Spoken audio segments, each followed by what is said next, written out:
This is Dance Studio 411, where we answer your real-life questions about your toughest studio life predicaments. Parent problems, teacher turnover, student challenges, policy dilemmas, and so much more. Let's talk about what's keeping you awake at night and what you can do about it. Here are your hosts, Suzanne Blake Garrity and Jill Tyrone.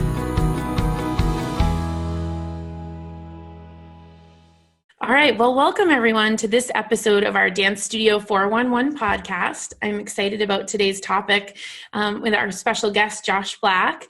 And Josh and I have had the opportunity to work together behind the scenes at all the cool things we do for our studio owner customers here at the Revolution Dancewear headquarters in the Midwest over in the Chicago area. And although Josh and I don't get to be in person in the office every day because I'm over here busy running my dance studio and helping all of our studio owners, we have had the joy and privilege of coming up with ideas that really help our studio owners make their life easier, make their business stronger. And so I'm really happy to have you here, Josh. No, I am pleased to be here. I always love doing anything with Suzanne. It's a breath of fresh air outside of our normal office. And Suzanne and I are about to celebrate our fourth workiversary. Our fourth work anniversary. And I think we might have crested over double-digit trade show working moments. We have been at many a trade show together. Yes, you're probably right. We might be into the double digits now. That's a little scary. Exactly. Well, and I know that, on this podcast, we've really enjoyed digging into the questions that really keep our studio owners up at night, or maybe they want answers to, but they don't know where to get them, which is why I love featuring special experts on things. And, your marketing expertise spans over 2 decades, and you always have really cool, interesting ideas. And maybe you want to tell a little bit of our listeners a little bit about your background, maybe just a little bit. I'll be brief. So like I mentioned, I've been at Revolution for 4 years. Previously have worked in all kinds of different businesses on the agency side, doing marketing on consumer product goods, on things like Procter & Gamble, and then also B2B on all kinds of different businesses, and have really settled into using all of that experience as a way to, like you said, Suzanne, innovate ways and really solve problems, right? Because that's really what any good partner does, is they look at the things that keep you up at night and the things that are causing that heartache, and you give good solutions to those problems. So awesome. I'm just about 4 years in with Revolution now, and we're really excited at all of the things that we put together. With you, Suzanne, right? Like hand in hand for those tools for studio success. That's really it, right? Is putting all that stuff together. So this is kind of, for me, it's a culmination of a lot of years of experience, but really getting to do something that's kind of a little extra special.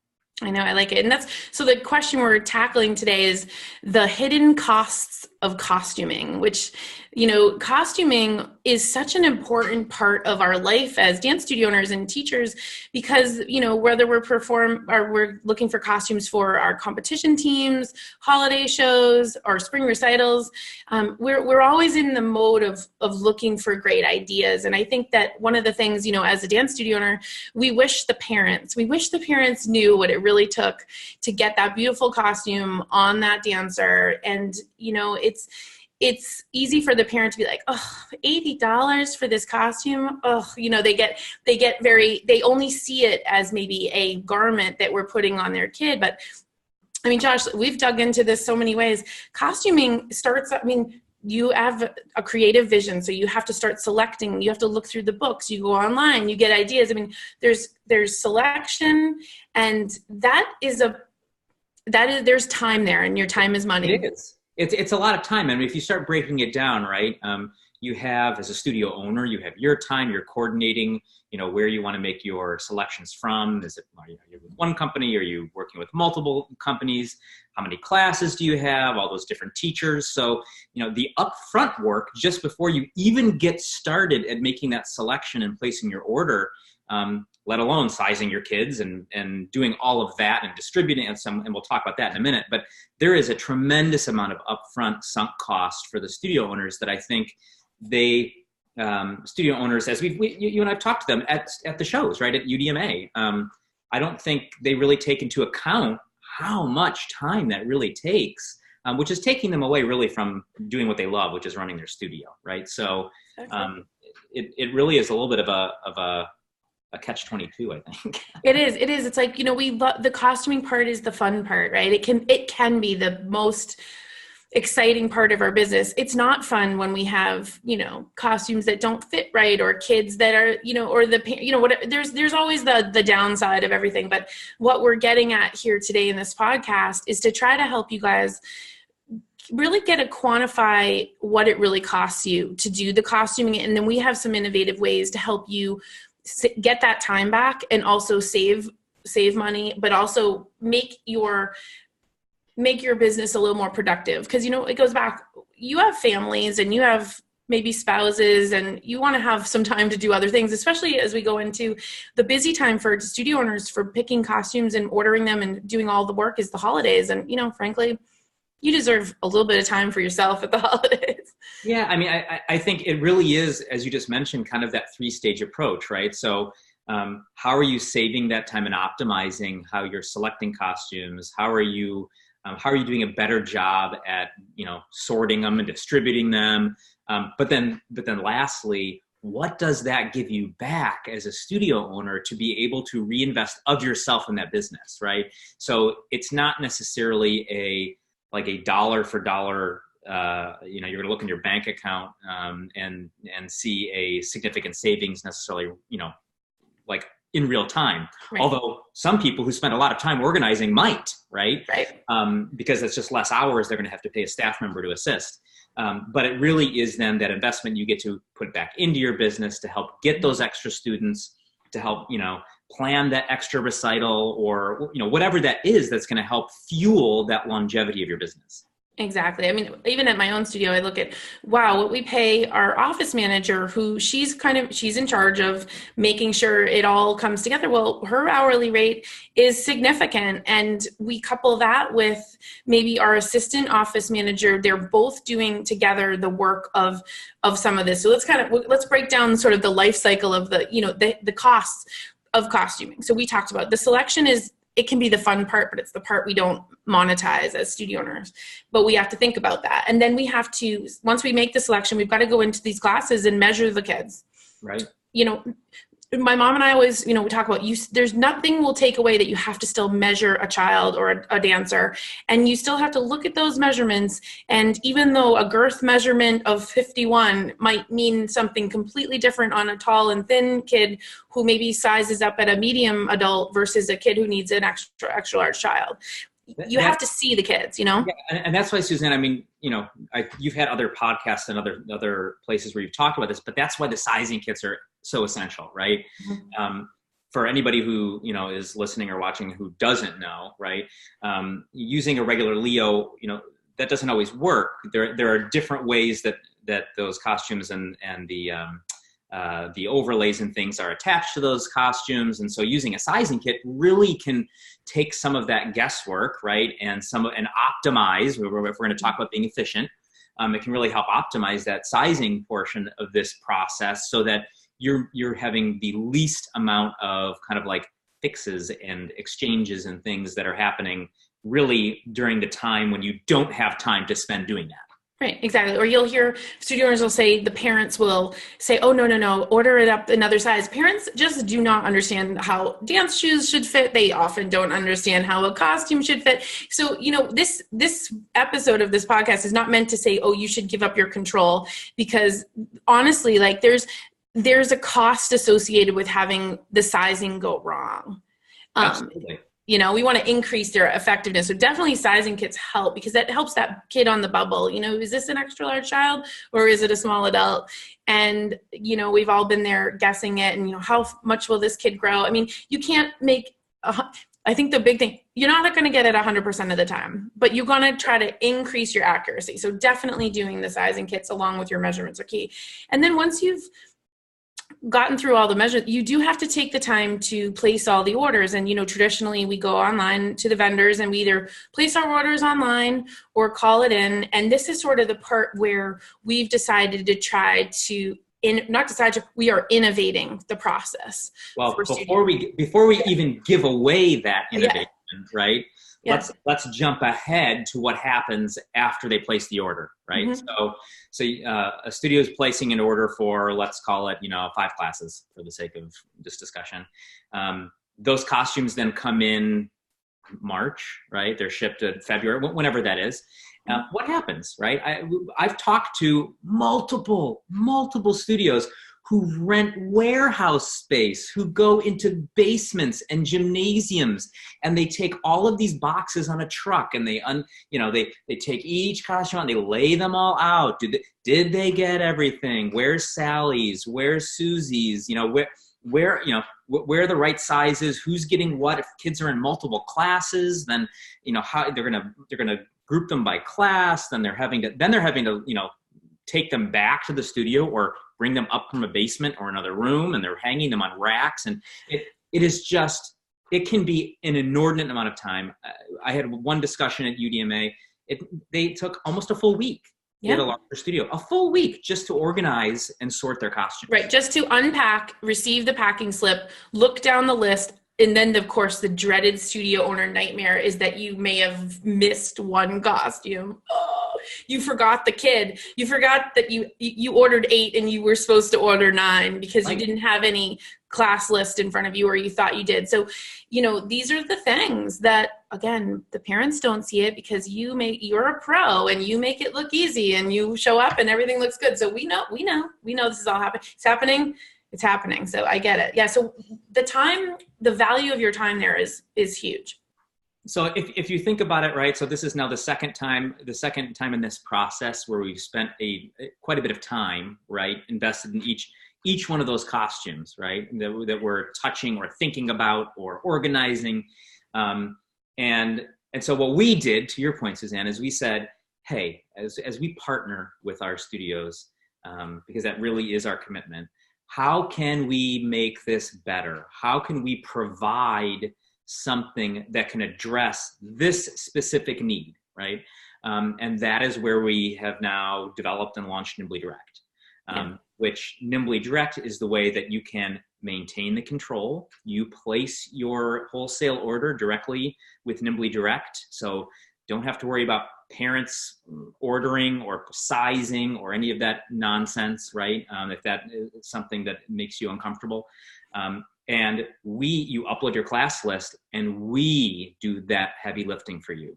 So we get your order, we label every costume with your dancer's name, we sort all those costumes by class and we put them together. So when you receive that shipment, you're opening up the box, you're putting them on the hanger by class because they're already organized, and you're handing them out.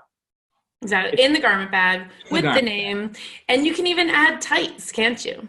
You can. This is even like the plus, right?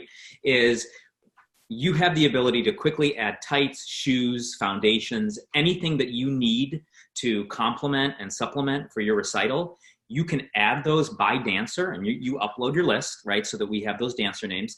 We will bundle that together for you. So you don't even have to now go through multiple boxes and pair up a pair of shoes with a pair of tights with a costume. We'll do that as we pack that for you and deliver that all bundled together. This represents like an 85 to 90% time savings for a studio, which that really equates to real time and then real money. Exactly. And I'm excited. I've been in my Nimbly shop from Revolution. We'll give them the URL. We'll make sure they have the link in the podcast show notes too. But I was in there playing around with assigning a class, and it's just like you're picking the costumes that you would place your wholesale order anyways from Revolution or 10,000, and you go in there and you pick your costume. But the cool thing is you're assigning the dancer name, not just to their size. And that's really cool, because the other part of this that I think where we're headed as a industry and with studio ownership in general is that parents are busy and they don't have time to read anything. And like you said, you're still in control of this ordering process, but where it makes a difference is when they feel known and heard. And I've done some research on this. I've read lots of books on that distinction of just the personalization process is actually a retention strategy. So you could pay your office manager to print out the label and stick it on the thing and do all that stuff. And yes, there's a name there, but it's coming with that extra touch that is at least has the child's name on it. So again, you can certainly get in there and dabble. So I mean, where would someone get started with this, Josh? Well, it's really easy. So, for anybody who doesn't know about Nimbly, or maybe you've heard of Nimbly and you're kind of interested about the Nimbly Direct thing. So, you can open up a full storefront, and we offer the opportunity for people to do, sell any of the Revolution products. But that's one part of the business, right? You can really easily and quickly open up a Nimbly Direct store by going to shopnimbly.com and putting your email in that you have, or your account number, and you can be up and running with Nimbly Direct without having to worry about selling whatever other dancewear and open store and things like that. You can be up and running in about 3 minutes. It's very quick. It's all linked with your account. So if you've ordered from Revolution before, you're ready to start using Nimbly Direct literally in the next 5 minutes. Exactly. And I know I was in there playing around. And again, if you don't, shopnimbly.com, correct? Correct. Yep. And we have, a team on the ground, and it can answer your questions, and you can call in the phone numbers there too if you need any help getting started. But I know I always like to give people the challenge, if don't try to do it all overnight, start with one class and see how you like it, and then carry on, right? I mean, is that a good place to start? Yeah, I think, we've done in the past, we've had our one class challenge, and I would reiterate that to anybody who's listening today is to challenge yourself just to do one class. If you're a DSO member, it literally costs you nothing. So it's included in your membership. It is a way that you can see how we're going to continue to support our studio owner partners in a way that it is industry changing, it is life changing, it's innovative, because look, we all know we're all using Uber and Lyft, and we use Grubhub to order food now, and right, this idea of convenience and trying to make life easier, right? We're all getting Amazon Prime. We're all getting used to kind of having things, getting our time back. That's really what it is, right? The reason we're all willing to engage with all these platforms is it gives us some freedom. And so I would actually argue that what Nimbly Direct does for our customers, it actually gives them freedom. It offers them the ability to, re-engage, be re-impassioned. Is that right? Exactly. Yes. Back into their business, because it allows them to do what they enjoy most. I have been at Revolution for 4 years. I have yet to meet a single person who's told me they enjoy sorting and labeling costumes. They may exist, but I haven't met them yet. Right. And I think I go back and just say, so back to the control piece, like, when you're thinking this through, you still, as the studio owner, get to post the fees to your customer. Like, I still, through your studio management, you still control the price you're charging your dancers for the costume. You still, if you include tights, then you can still pay for them at the point. I mean, there's so much that you can do with this, because you're not selling it to the parent through Nimbly Direct. You're controlling the process as the studio owner, but the freedom, like you said, of getting it all delivered to you in a box with your Tuesday afternoon at 5 p.m. lyrical class. You open it up and there's Ella, Anna, Abby, all of their costumes. And I think the biggest question, I'm sure that listening, is like, well, what if a costume doesn't fit?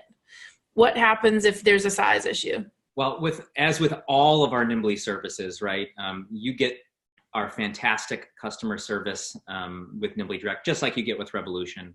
So our free exchanges are, I would say, award-winning, but I don't think there's actually any awards to win for this. But if there was an award, yes, you get our award-winning customer service who would make sure that they took care of getting that exchange and getting you the costume that you needed right away. And the other thing that I would say is, just like on our regular wholesale site, you're going to be able to see what those availability dates are. So at the time you place that order, you're going to know if something's going to be in stock, when you need it. And this year we have more in stock earlier than ever before. So check it out now. I mean, we always encourage, right? If you want to guarantee yourself the ability to get that costume and have the full class, earlier is the better, right? But you can go through that process. You can check out those availability dates.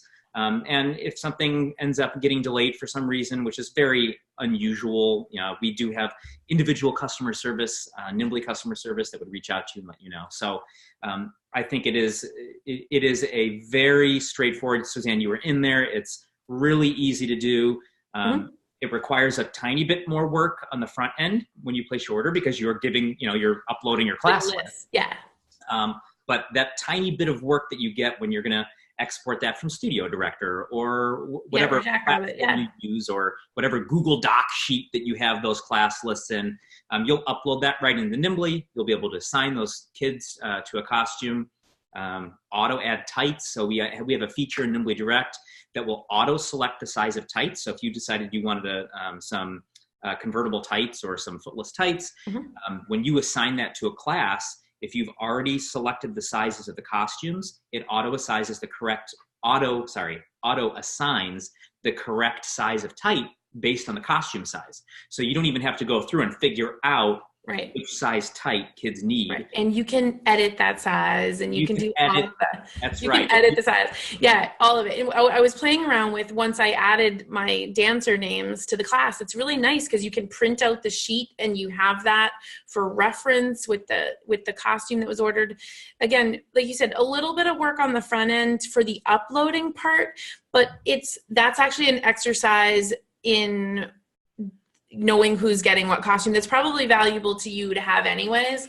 So, like anything new, there's a little bit of a learning curve, but there's a wizard on the Nimbly site you go into, and it shows you how to do it. There is, but even beyond that, Suzanne, we also have like multiple Nimbly reps who are free to assist in any way, right? And this is all included with the service. So there's no extra charge to getting help. We're here not 24 hours a day, but we're here 6 days a week. Right. Yeah. To help you get through that process, to help, having trouble uploading a class. I was listening in on a call the other day, and Kelly was helping somebody load 2 or 3 classes in there. Kelly is one of our amazing Nimbly reps. So this isn't just kind of, we're going to give somebody a web address and say, have fun, right? Yeah. You're going to help them. This is part of the way that we partner. We're going to offer and do offer that amazing kind of one-on-one service if that's something that a customer needs. Right, exactly. And that's part of it why we wanted to tackle, again, the hidden costs of costuming are real. And although, there is a small fee for Nimbly Direct, if you are not a member of Dance Studio Owner, we think it's worthwhile. But if you are a member of dancestudioowner.com, it's completely free, and it's worth, again, trying, because if you have 100 dancers, that's a $400 savings on the service fee. And again, your time is valuable. We want you to be focused on what you do best, which is working with your students, your families, coming up with your creative recital ideas, and not sorting through, multitudes of orders. And I'm just really grateful for having you here, Josh. And I know that, you're a part of our Dance Studio Owner community. And I know that you have a passion for keeping the arts alive and everything you've already done. So thanks for being here. Yeah, that's great. And I appreciate you having me. And I would extend that challenge to every member of DSO to try that class, because I guarantee it will make your life easier. And that's what we want, right? We want all of our amazing studio owner partners to be able to keep their passion for dance alive. And so that's really, that's really what this is. Go have some time with your family over the holidays. Exactly. That's awesome. Well, thanks again, Josh. And again, this is Suzanne for our Dance Studio 411 podcast. And until next time.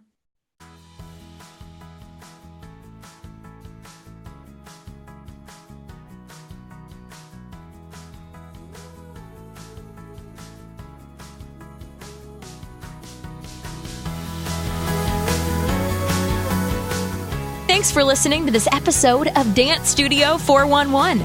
Visit us online at dancestudio411.com for more great resources and to submit a question for a future episode. Our number one goal is to help you build a successful dance studio business and keep your passion for dance alive.